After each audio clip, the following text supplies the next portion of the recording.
Hello, fellow Psychonauts. Welcome to my new series, which I call Loving Critiques of Terence McKenna.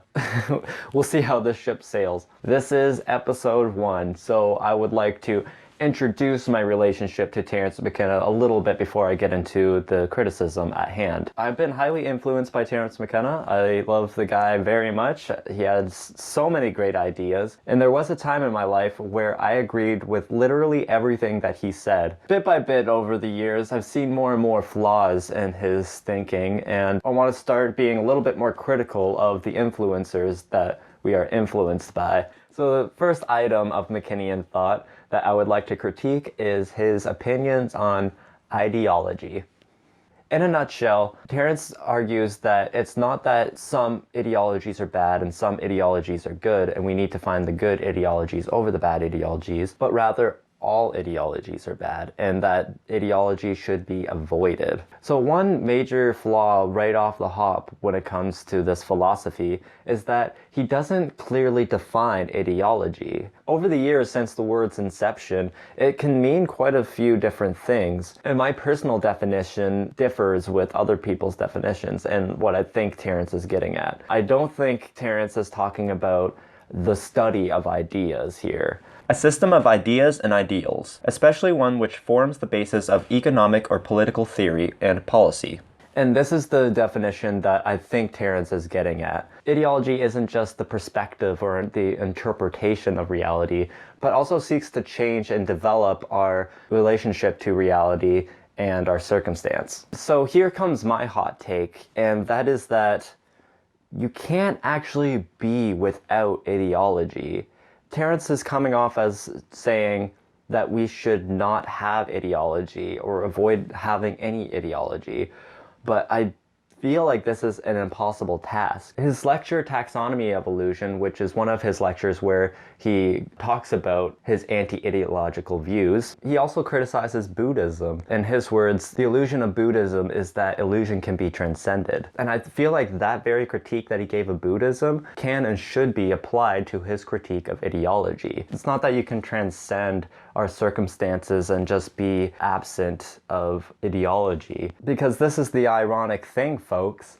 Anti-ideology is an ideology. My personal take on ideology is that it is a complex system of ideas that reinforce a larger narrative or a goal or something along those lines. And I would argue that's not inherently bad or good, because we want to have ethical ideologies, not unethical ideologies. Terence then contrasts ideology with phenomenology, which is that by appealing to our senses, to direct experience, should be the replacement to ideology, and hence why he likes psychedelics so much, that this totally mind-opening experience that psychedelics delivers is somehow a replacement for ideology. But in my mind, they're not mutually exclusive. Like, having direct experience doesn't really replace having thoughts about that. That's just kind of part of the human condition. That is, unless you're comatose or something along those lines. Nothing against direct experience, but after you have a direct experience, the human brain will be forced to have some type of interpretation of it, or just suppress it and not think about it. The other problem with this phenomenology approach is that not everybody's experience is the same. Arguing that this boundary dissolving experience will lead to a certain outcome, that is the rejection of ideology, is just not true. So to argue that people should go with their senses is just not a really good approach. There's a high level of diversity when it comes to psychology and neurology. For example, in some cases, some people can't experience empathy, and if they don't have that sense, then we can't really unify based on a sensory feeling. You do need some sort of sense of morals and values. That takes ideology in order to put that into effect. For me to assume that people just need to come to their senses and that will allow people to come together and unite and sing Kumbaya is just really naive. After my first mushroom experience, I desperately wanted other people to experience what I had, And after seeing many people take mushrooms and taking mushrooms again after that, not only have I never had the same experience, no one has ever had that experience. I mean, reaching out online, some people have, but my point is that not everyone's going to have this nature enriching experience when taking psychedelics. There's this underlying essentialism or determinism here that I just don't think is true. One of the big reasons why I now reject this theory is because I had a period in my life, a period of about 4-ish years, give or take, where I rejected ideology, and I kind of wanted to be pure of influence and just, focus in on my art and my senses. And then during this time, I fell deeper and deeper into my depression and sunk into my own head and found myself in a very confused state. And I don't think that my relationship to education was at the root of this depression. However, it really hindered my ability to navigate my way through this psychological space. I couldn't even identify that I was depressed because I rejected everything, all psychological research, all scientific thinking. I was just like, nobody has got it right. I didn't want any of it. But again, this led me into a really deep state of confusion where I couldn't tell shit from shinola. I couldn't figure out why I was feeling the way I was.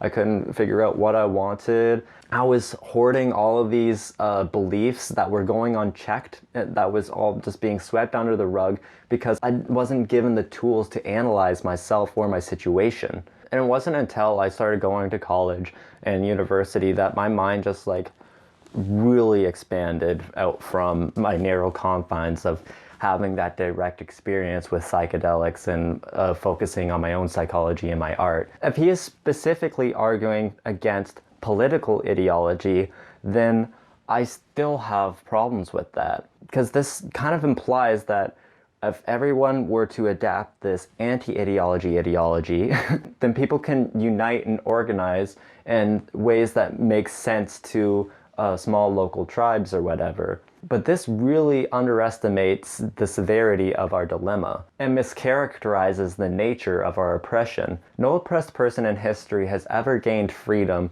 from appealing to the sensibilities of their oppressor, because the nature of this master-slave dynamic that has haunted human history, that dominant people will maintain their power and dominance by any means necessary. People can't just be like, actually, I'm not into this whole government thing anymore. I'm just gonna reject it.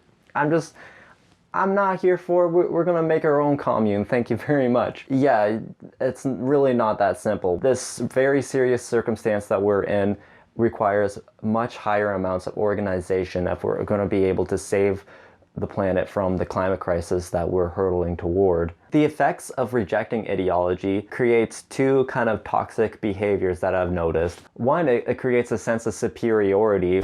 Look at all those people down there below.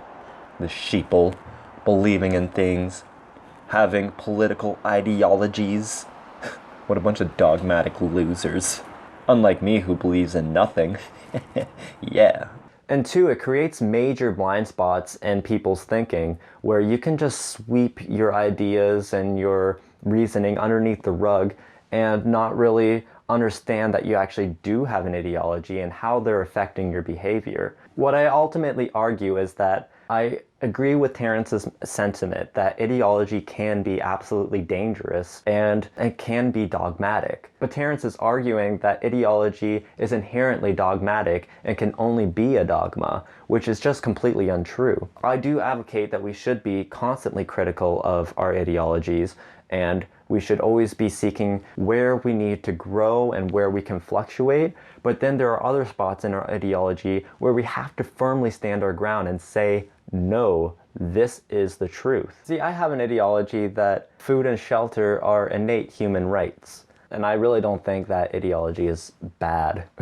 Now, we can argue what is an idea versus what is an ideology because it's not really super clear, because Terence has talked about how memes are the smallest unit of an idea and that we need new ideas desperately, and psychedelics are a great method to find ideas. But when an idea becomes an ideology, it's very ambiguous. And I would argue that we should own the fact that we have ideologies as a means to be humble and self-reflective. And one of the good circumstances of our current times is that we have social media now, so which really propels the Socratic method of dialogue and discussion to new levels. I'm sure everybody arguing on Twitter would agree. And when it comes to Terence's political ideologies, because he definitely has ideologies, I will leave that for the next critique. Thank you all very much for watching. I hope you enjoyed this rant. If you disagree with anything I've said, please feel free to comment down below, and we'll, do that good old Socratic method. Do you agree with my definition of ideology? Do you think Terence McKenna is right? Comment below. Thank you very much to my patrons for helping support this channel and what I do. If you would also like to financially contribute to this channel, I have a PayPal where you can leave a one-time payment. Even $1 is fine. Very helpful. I like coffee. Or you can contribute monthly on my Patreon and join this list of fabulous people right here. Get your name right here. Wouldn't that be special? Alright everyone, trip safe.